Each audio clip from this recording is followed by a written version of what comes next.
विदेश नीति कमजोर हो रही है तो जाहिर सी बात है कि सरकार के अंदर खामी। आप हिंसा का सपोर्ट कर रहे हैं? नहीं, हिंसा का तो हम कभी सपोर्ट नहीं करते। हम तो गांधीवादी विचारधारा वाले लोग हैं। अगर हम हिंसा का सपोर्ट कर रहे होते तो जो महात्मा गांधी की जिन्होंने हत्या करी थी, जो देश का पहला आतंकवादी था नाथूराम गोडसे, तो उसकी हम हत्या कर देते। हमने तो कानूनी प्रक्रिया से नाथूराम गोडसे को सजा दिलवाई। आपका कहने का क्या मतलब है कि पहले श्रीलंका में हुआ है या बांग्लादेश में हुआ, नेपाल में हुआ? अरे बात तो पूरी होने दीजिए। हमने तो इस देश को अहिंसा के रास्ते से आजाद करवाया। हम अहिंसा को मानने वाले लोग हैं, हम संविधान को मानने वाले लोग हैं, हम प्रजातंत्र को मानने वाले लोग हैं। और दूसरी बात जो आप कह रहे हैं नेपाल को लेके, तो निश्चित तौर पे प्रधानमंत्री की जो विदेश नीति है वो यहाँ पे विफल होती हुई दिख रही है। कि अगर नेपाल हमारे ऊपर सवालिया निशान खड़ा कर रहा है, अगर नेपाल हमसे सवाल कर रहा है कि भारत की वजह से यहाँ स्थितियां बिगड़ी हैं, तो ये चिंता का विषय है कि आखिर प्रधानमंत्री विदेश सिर्फ फोटोबाजी करने जाते हैं, विदेश सिर्फ भ्रमण करने जाते हैं? क्या जो हमारे मित्रवत देश हैं उनके साथ हम संबंध ठीक नहीं रख सकते? और क्या वजह है कि चीन की पकड़, एशिया में चीन की जो पकड़ है वो बढ़ती जा रही है? चीन अब पाकिस्तान के बहुत करीबी हो चुका है, अफगानिस्तान के बहुत करीब हो चुका है, श्रीलंका में उसने अपना बिजनेस बहुत फैला लिया है। ये भी कहा जा रहा है कि भूटान और म्यांमार में भी वहाँ उनके संबंध बढ़ते जा रहे हैं। अब बांग्लादेश में भी वो पकड़ बना रहा है और नेपाल में भी पकड़ बना रहा है। तो आखिर हम ऐसा काम क्यों नहीं करते? सर, नेपाल में जो तख्ता पलट हुआ है, बड़े पैमाने पर जो हिंसा हुई है, लगभग 30 लोगों की मरने की जो खबर आ रही है, आप उसको कैसे देखते हैं? कहा जा रहा है कि वहाँ पर ब्राह्मणों का वर्चस्व बढ़ा जा रहा था, चला जा रहा था। देखिए, ब्राह्मण ना कह के ब्राह्मणवाद कहा जा सकता है, मनवाद कहा जा सकता है। ब्राह्मणवाद भी तो ब्राह्मणों से आया ना। आप लोग ये कंफ्यूजन क्यों पैदा करते हैं? नहीं, हम कहाँ कर रहे हैं। देखिए, तो ब्राह्मणों से तो ब्राह्मणवाद आया ना। वो चर्चा का विषय है, उस पर भी बाद में चर्चा करेंगे। पहले नेपाल पे चर्चा करते हैं। यहाँ पे लोकतंत्र की हत्या हुई। लोकतंत्र की हत्या कैसे हुई? कि बोलने की आज़ादी को ख़त्म किया गया जब देश की जनता ने, देश के युवाओं ने सरकार से सवाल किए कि आखिर हम बेरोजगार हैं, हमारे पास नौकरी नहीं है, काम धंधे नहीं है, हमारे पास पहनने को कपड़े नहीं है और हमारे पास खाने को भोजन नहीं है, और आपके बच्चे ब्रांडेड कपड़े पहन रहे हैं, विदेशों में घूम रहे हैं, तो आखिर ये कैसे हो रहा है? तो सरकार ने सवाल का जवाब देने के बजाय सोशल मीडिया पे बैन लगाया। और इसे हम कह सकते हैं डिक्टेटरशिप और तानाशाही, जिसका विरोध नेपाल में हुआ। कुछ इसी तरह की स्थिति पहले श्रीलंका में भी रही, वहां भी डिक्टेटरशिप चरम पे आई। कुछ बांग्लादेश में भी ऐसी स्थिति रही, म्यांमार में भी ऐसी स्थितियां रही। तो जहां जहां भी लोकतंत्र को कमजोर करने की साजिशें हुई हैं, जहां जहां भी जनता के गला घोंटने की साजिशें हुई हैं, वहां वहां रिवॉल्यूशन और क्रांतियां हुई हैं। और नेपाल में जाहिर सी बात है कि जो ब्राह्मण लॉबी थी ये, तो उन्होंने पुरानी जो राजशाही है वो राजशाही की तरफ अपने आप को बढ़ाने की कोशिश कर रहे थे।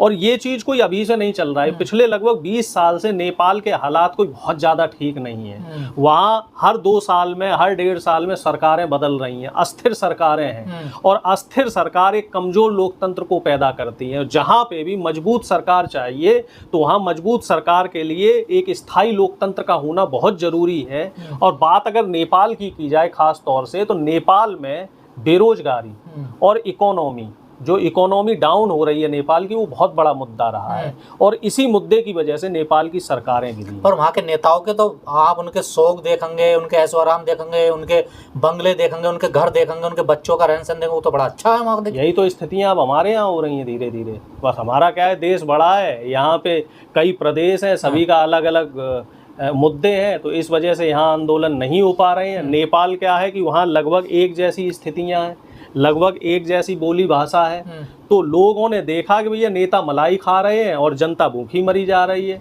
नेताओं के लड़कों को मोटरसाइकिल, माफ कीजिएगा, नेताओं के लड़के तो हेलीकॉप्टर पे घूम रहे हैं और जनता फुटपाथ पे सो रही है। जनता को नौकरी नहीं है, 5,000 की भी 10,000 की, और नेताओं के लड़कों को वीवीआईपी ट्रीटमेंट मिल रहे हैं। नेता भाई साहब अपना वीआईपी कल्चर में जी रहे हैं और बात करते हैं देशवाद की, राष्ट्रवाद की, बात करते हैं देश प्रेम की।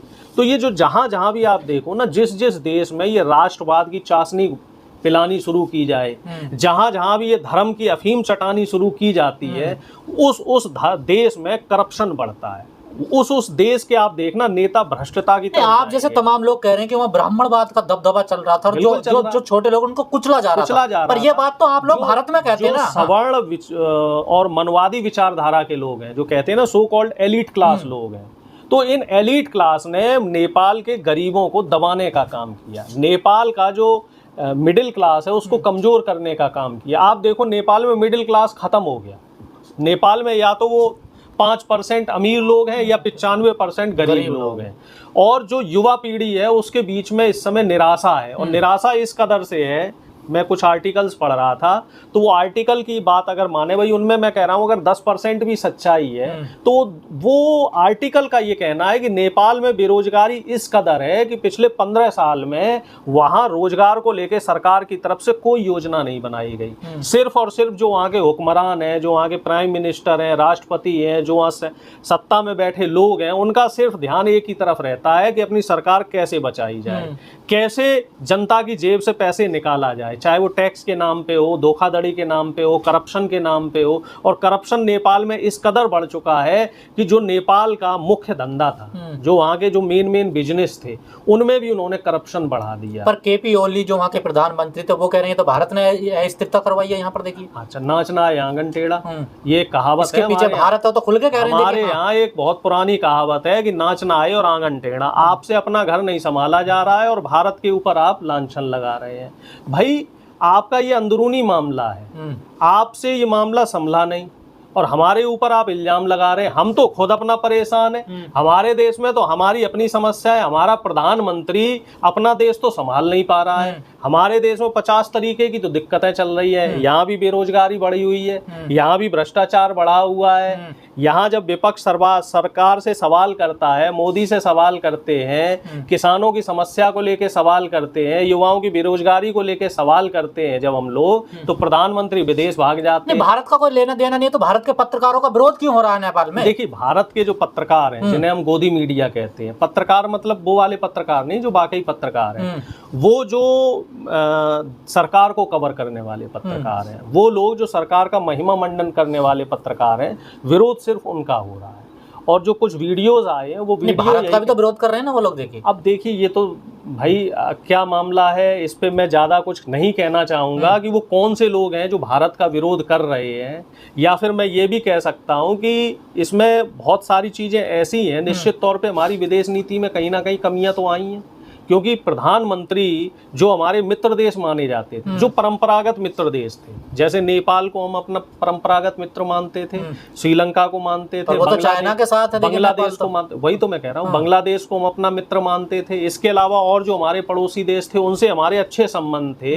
अब अगर उन संबंधों में हमारे खटास आ रही है, चाहे वो बांग्लादेश हो, चाहे श्रीलंका हो, नेपाल हो, तो उसमें सीधी बात है, अब भाई मैं ज्यादा कहूंगा तो ये कहा जाएगा कि विपक्ष के लोग हैं, इनका तो काम है सरकार। आपका यही तो काम है, आप सरकार को टारगेट, आप तो धमकी दे रहे खुलेआम कि नेपाल की तरह भारत में भी हो जाएगा। जाहिर सी बात है, जब विदेश नीति कमजोर हो रही है तो जाहिर सी बात है कि सरकार के अंदर खामियां हैं। आप हिंसा का सपोर्ट कर रहे हैं नेपाल? नहीं, हिंसा का तो हम कभी सपोर्ट नहीं करते। हम तो गांधीवादी विचारधारा वाले लोग हैं। अगर हम हिंसा का सपोर्ट कर रहे होते तो जो महात्मा गांधी की जिन्होंने हत्या करी थी, जो देश का पहला आतंकवादी था नाथूराम गोडसे, तो उसकी हम हत्या कर देते। आपका कहने का क्या हमने तो कानूनी प्रक्रिया से नाथूराम गोडसे को सजा दिलवाई। नहीं, आपका कहने का क्या मतलब है कि पहले श्रीलंका में हुआ है या बांग्लादेश में हुआ, नेपाल में हुआ? अरे बात तो पूरी होने दीजिए। हमने तो इस देश को अहिंसा के रास्ते से आजाद करवाया।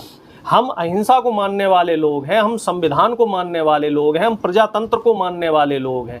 और दूसरी बात जो आप कह रहे हैं नेपाल को लेके, तो निश्चित तौर पे प्रधानमंत्री की जो विदेश नीति है वो यहाँ पे विफल होती हुई दिख रही है। कि अगर नेपाल हमारे ऊपर सवालिया निशान खड़ा कर रहा है, अगर नेपाल हमसे सवाल कर रहा है कि भारत की वजह से यहाँ स्थितियाँ बिगड़ी हैं, तो ये चिंता का विषय है कि आखिर प्रधानमंत्री विदेश सिर्फ फोटोबाजी करने जाते हैं, विदेश सिर्फ भ्रमण करने जाते हैं? क्या जो हमारे मित्रवत देश हैं उनके साथ हम संबंध ठीक नहीं रख सकते? और क्या वजह है कि चीन की पकड़, एशिया में चीन की जो पकड़ है वो बढ़ती जा रही है? चीन अब पाकिस्तान के बहुत करीबी हो चुका है, अफगानिस्तान के बहुत करीब हो चुका है, श्रीलंका में उसने अपना बिजनेस बहुत फैला लिया है। ये भी कहा जा रहा है कि भूटान और म्यांमार में भी वहाँ उनके संबंध बढ़ते जा रहे हैं। अब बांग्लादेश में भी वो पकड़ बना रहा है और नेपाल में भी पकड़ बना रहा है। तो आखिर हम ऐसा काम क्यों नहीं कर पा रहे हैं? प्रधानमंत्री की विदेश नीति सिर्फ पर्यटन नीति बन के क्यों सीमित हो रही है? क्यों उनका जो विदेश जाने का दौरा है वो एक पर्यटन दौरा बन के रह रहा है? फोटो हो जाती है, उसकी रील बन जाती है, लेकिन उससे कोई निष्कर्ष क्यों नहीं निकल के आ रहे? ये अपने आप में बीजेपी आरोप लगा रही है विपक्ष पर कि ये भड़का रहे हैं देश में, ये भी अस्थिरता लाना चाह रहे हैं। देखिए विपक्ष वाले देश में, देखिए ऐसा है, एक नाकारा जो मुखिया हो जाता है जब किसी भी देश का मुखिया निकम्मा और नाकारा हो जाता है तो विपक्ष पे ही इल्ज़ाम लगाता है। ये तो किसानों पे भी इल्ज़ाम लगा रहे थे, ये देश के युवाओं पे भी इल्ज़ाम लगा रहे हैं। युवा नौकरी मांग रहे हैं तो बीजेपी के जो मंत्री हैं और खुद प्रधानमंत्री ये कहते हैं कि युवा काबिल नहीं है इसलिए उन्हें नौकरियां नहीं मिल रही, जबकि ये अपने गिरेबान में झांक के नहीं देख रहे हैं कि आपने नौकरियां दी ही नहीं है, सरकारी नौकरियां नहीं निकाली तो युवा तो नौकरी मांगेगा। और रही बात विपक्ष की, अगर विपक्ष सरकार से सवाल नहीं करेगा तो बताइए विपक्ष क्या धनिया बेचने के लिए है? विपक्ष का फिर आखिर काम क्या है? जब आप विपक्ष में थे तब आप प्रधानमंत्री को, जो तत्कालीन प्रधानमंत्री जो कांग्रेस के हुआ करते थे, उनको आप क्या क्या नहीं बोला करते थे। लेकिन अब जब आप सत्ता में आ गए हो तो सवाल से डरते हो। सवाल होंगे, जो व्यक्ति सत्ता में होगा, जिस व्यक्ति की जवाबदेही होगी, जिस व्यक्ति की जिम्मेदारी होगी, उससे सवाल किया जाएगा। और सवाल तो प्रधानमंत्री से ही होंगे, क्योंकि हर जगह क्रेडिट लेने का काम प्रधानमंत्री करते हैं। जब कोई परियोजना का उद्घाटन होता है तो वो प्रधानमंत्री द्वारा किया जाता है। जब विदेश में कहीं भ्रमण होता है तो उसमें विदेश मंत्री नहीं जाते, उसमें भी प्रधानमंत्री जाते हैं। तो अब अगर देश में अस्थिरता आ रही है, देश के हालात बिगड़ रहे हैं, नेपाल अगर हमारे ऊपर सवाल कर रहा है, नेपाल अगर हमसे ये कह रहा है, आखिर नेपाल का ऐसे साहस क्यों हुआ? वो कह रहा है कि भारत का हाथ है, तो निश्चित तौर पे जो हमारी सरकार है उस सरकार की विदेश नीति में खामी है। तो सभी ने आरोप लगाया, बांग्लादेश ने भी लगाया, पाकिस्तान ने भी यही आरोप लगाया। इमरान खान हटे वहां से तो पाकिस्तान ने भी यही कहा कि भारत का हाथ है, बांग्लादेश में भी यही हुआ। शेख हसीना अभी भी भारत में ये देखिए। निश्चित तौर पे जो प्रधानमंत्री की विदेश नीति है वो इस समय विफल हो चुकी है। इनका कोई विजन ही नहीं है, क्योंकि गैर काबिल लोगों को इन्होंने मंत्री बना रखा है, चाटुकारों को इन्होंने मंत्री बना रखा है और हर जगह खुद टांग अड़ाते हैं। विदेश मंत्री को विदेश भ्रमण नहीं करने देंगे, जो सड़क परिवहन मंत्री है उससे पुल का उद्घाटन नहीं होने देंगे, रेल मंत्री की जगह खुद रेल मंत्री बन के रेलगाड़ियों का उद्घाटन करते हैं। तो जब पर्टिकुलर जो डिपार्टमेंट जिस व्यक्ति के हैं उस काबिल आदमी को वहां बैठाओगे तभी तो देश हित में काम होगा। जब हर जगह आप खुद पहुंच जाओगे, हर जगह आप अडानी के नाम के पट्टे करा दोगे तो देश अडानी, सिर्फ अडानी से नहीं चलेगा ना, फिर तो वो आप भी डिक्टेटरशिप की तरफ जा रहे हो। देश चलेगा जब सबको बराबर मौके मिलेंगे, देश तब चलेगा जब आप विपक्ष की भी सुनोगे, जनता की भी सुनोगे। सिर्फ अपनी कह देने भर से, अपनी डींगे हाँक लेने से तो देश नहीं चलेगा। तो निश्चित तौर पे प्रधानमंत्री विफल है, प्रधानमंत्री की विदेश नीति विफल है और इस समय जो सरकार है बीजेपी सरकार वो गलत दिशा में चल